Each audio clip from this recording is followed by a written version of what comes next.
हिंदुस्तान, पाकिस्तान, टोपी, टीका, शमशान और कब्रिस्तान, ये कुछ वर्ड अगर हटा दिए जाएं तो भाजपा के पास कोई शब्द नहीं होगा कि वो बोल पाए और भाजपा पार्टी ही समाप्त हो जाएगी। ये कहना है अख्तरुल ईमान का। वो कह रहे हैं कि साहब यही 4-5 वर्ड है जिसके ऊपर भाजपा खेल रही है और जिसकी वजह से वो भारत में सत्ता में है।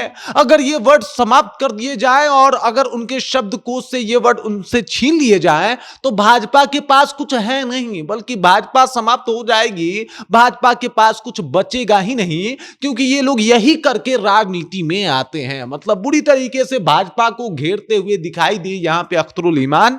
अख्तरुल ईमान कौन है? तो भाई साहब बिहार में एआईएमआईएम के प्रदेश अध्यक्ष हैं और इसके अलावा असदुद्दीन ओवैसी के काफी करीबी नेताओं में से इनको गिना और माना जाता है। अब जिस तरीके का उन्होंने बयान दिया है उसके बाद बिहार में सियासत गरमाई है और लोगों के मन में यह सवाल आया है कि अगर देखा जाए तो यह वर्ड घूम फिर के आ ही जाता है भाजपा के नेताओं के मुंह पे। क्या वाकई ऐसा है क्या कि यही 5, 6, 7, 8 वर्ड है जिसके बदौलत भाजपा जो है वो सरकार में है?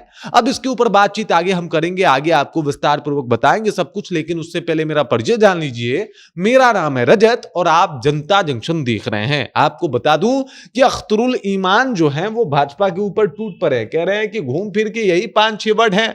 टोपी टीका करेंगे, ये जो है वो श्मशान शमशान करेंगे, ये जो है इसके अलावा अगर बात किया जाए तो हिंदुस्तान पाकिस्तान करेंगे, और इसके अलावा ये कुछ कर ही नहीं पाते राजनीति में। ये विकास की बातें बड़ा कम कर पाते हैं। ये कहते हैं पाकिस्तान को नस्तो नाबूद कर देंगे और उसके बाद राजनीति वहीं पे समाप्त, वहीं से शुरू। इसी तरीके की बातें होती है। हिंदू खतरे में है, मुसलमान खतरे में है, इस तरीके की बातें होती है। मतलब कहना तो यही चाहते थे अख्तरुल ईमान कि साहब यही सब करके जो है वो भाजपा सत्ता में बनी रहती है। बाकी उनके पास ना कोई बेहतर एजेंडा है ना मुद्दा है। अब देख लीजिए ये आखिरकार उनको कहना क्यों पड़ा। तो अमित शाह जो है उनका दौरा होने वाला है सीमांचल के क्षेत्रों में। अमित शाह जो है वो 3 दिवसीय दौरे पे आ रहे हैं।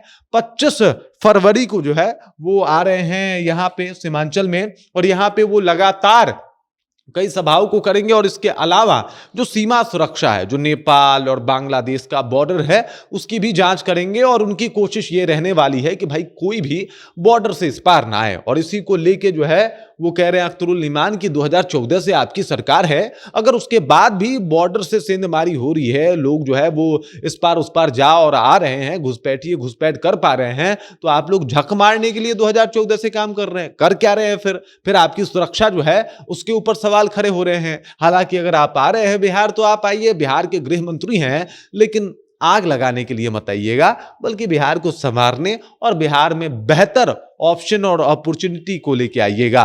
इसके अलावा अख्तरुल ईमान ने कहा कि सीमांचल का क्षेत्र साहब बहुत यातनाओं से, समस्याओं से जूझ रहा है। अगर आ ही रहे हैं तो कुछ समस्याओं के निदान को भी लेके आइएगा।